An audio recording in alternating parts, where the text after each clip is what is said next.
Fala aí pessoal, tudo bem? Estou lançando meu primeiro vídeo do canal que será sobre esportes. Aqui você vai ver fatos históricos, notícias e tudo que seja envolvido no mundo dos esportes, de uma maneira mais dinâmica. Espero que vocês gostem, então bora pro vídeo. O futebol feminino vem crescendo mundialmente a cada dia mais e ganhando cada vez mais espaço. Com isso, nosso principal esporte nacional também evoluiu bastante na categoria feminina. Um bom exemplo é a Copa do Mundo de 2019. Teve por sua vez todos os jogos da nossa seleção transmitidas pela TV aberta. Hoje eu vou contar para vocês um pouco mais sobre a história do futebol feminino no Brasil. Então pegue sua pipoca e me acompanhe. Nos anos 20, tivemos as primeiras aparições sobre a prática do futebol feminino. Os registros nos jornais mostram a prática de forma ainda muito tímida. Vocês podem reparar na imagem que o futebol feminino era considerado uma atração do circo, por mais inacreditável que isso pareça. Até a década de 40, não existia profissionalismo no futebol feminino. Geralmente, era algo que acontecia nas periferias, existia um certo preconceito, pois o futebol era considerado um esporte muito violento.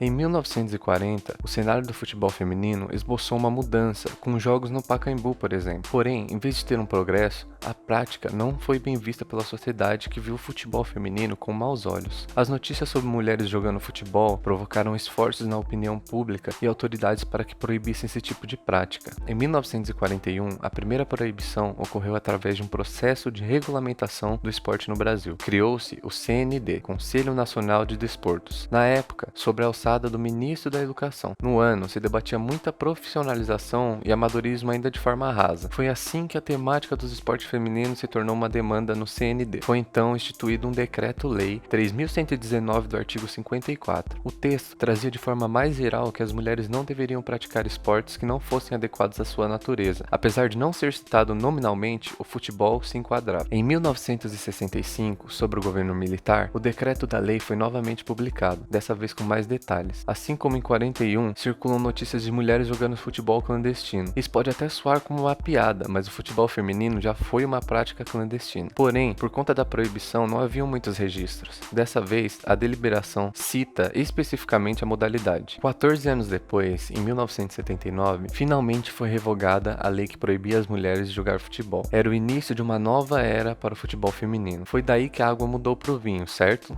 Errado. O futebol feminino não tinha muito estímulo pelos clubes brasileiros. Fora isso, ainda não tinha sido regulamentado e sofria algumas proibições pelo país. A regulamentação veio em 1983. Com isso, foi permitido que se pudesse competir, criar calendários, utilizar estádios e ensinar nas escolas. Clubes como Radar e o SAD surgem como pioneiros no profissionalismo. Eram alguns dos times competitivos na época. Em 1988, a FIFA realizou na China um mundial experimental. A seleção montada para a competição tinha como base o Radar do Rio e o Juventus de São Paulo. Tinha talvez o time mais forte feminino do país naquele momento. Não houve nenhuma confecção especial de roupas para as jogadoras. Viajaram para o Mundial com a sobra das roupas dos homens. Foi um torneio que serviu de pontapé para o desenvolvimento da modalidade feminina em todo o mundo. Ao todo, 12 seleções participaram e o Brasil ficou com bronze nos pênaltis. Em 1991 foi o ano da primeira edição da Copa do Mundo Feminina. A CBF então assumiu o time oficialmente, mas ainda o tratava de forma amadora. O Brasil viajou com boa parte das atletas que disputaram um torneio experimental. Nessa primeira edição, as meninas da seleção tiveram menos de um ano para treinar e foram eliminadas logo na primeira fase. Porém, a zagueira Elane entrava para a história ao marcar o primeiro gol do país em torneios FIFA. Os Jogos Olímpicos de 1996 nos Estados Unidos foi a primeira Olimpíada disputada pelo nosso futebol feminino. Quase subindo ao pódio na primeira edição, a seleção feminina ficou em quarto lugar, deixando escapar a medalha de bronze para a Noruega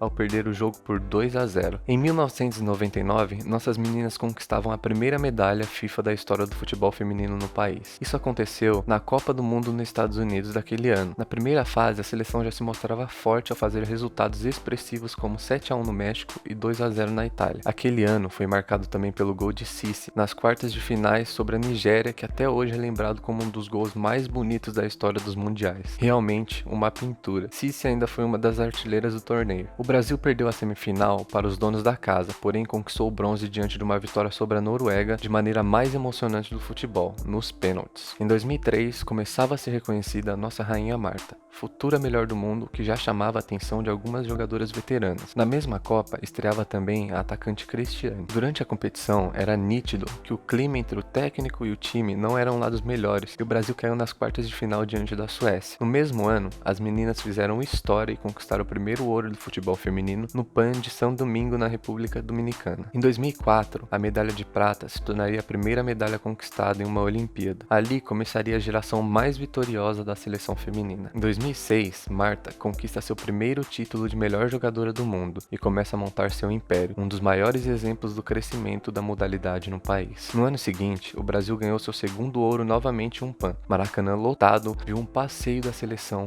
que faturou o ouro vencendo por 5-0 os Estados Unidos. No mesmo ano, em setembro, o Brasil demonstrava sua força no futebol mundial e ficava com o vice-campeonato da Copa do Mundo, perdendo para a Alemanha na final. Um ano muito especial para Marta, que conquistava sua segunda bola de ouro e pelo segundo ano consecutivo. Em 2008, a geração vitoriosa da seleção feminina continuava e faturava uma medalha de prata na Olimpíada de Pequim. Pela terceira vez seguida, Marta papava mais um título de melhor jogadora do mundo. Era só o começo do Império da Rainha. Em 2009, tivemos a primeira edição da Libertadores Feminina, onde o Santos, com Marta e Cristiane, que foi a artilheira da competição com 15 gols, levou o troféu para a Baixada. No mesmo ano, a imparável Marta levaria o título de melhor jogadora do mundo e novamente no ano seguinte, onde por 5 vezes seguidas levava o título e se tornaria a rainha do futebol feminino. Em 2014, foi criada a seleção permanente para colocar em atividade jogadores que estivessem sem um calendário preenchido. Em 2015, foi ano de Copa Feminina. Apesar da bela exibição na primeira fase, a seleção caiu nas oitavas diante da Austrália. Logo depois, o Brasil faturou mais um PAN, dessa vez no Canadá. Em 2016, após 9 anos, o Brasil volta a disputar uma competição em casa. Novamente, jogando futebol de classe, os olhos do público se enchiam na esperança de uma medalha, que não foi possível graças à quebra da sequência com 2 derrotas consecutivas. Em 2017, começava a revolução do futebol feminino na categoria dos clubes. A Conmebol tomava a decisão de obrigar os clubes que desejam disputar suas competições no masculino a terem times femininos a partir de 2019. O caminho foi seguido pela CBF. Em 2018, a nossa rainha Marta volta a conquistar o título de melhor do mundo, totalizando 6 títulos na sua carreira. No ano passado, em 2019, foi um ano de Copa, um ano marcante onde o futebol feminino recebeu seus verdadeiros merecimentos. A Rede Globo transmitiu jogos da seleção feminina pela primeira vez na história, onde a audiência foi enorme e a nossa torcida e sentimento de torcedor estavam em chamas. Infelizmente, o Brasil caiu diante da França, logo nas oitavas, em uma partida muito disputada. E essa foi a história do futebol feminino no país mais apaixonado por esse esporte no mundo. Muito obrigado por ter assistido até aqui. Se você gostou, deixa seu like, se inscreve no canal, compartilha para me ajudar no crescimento. Deu um trabalhão para fazer, mas espero ter entretido vocês. Até uma próxima. Falou!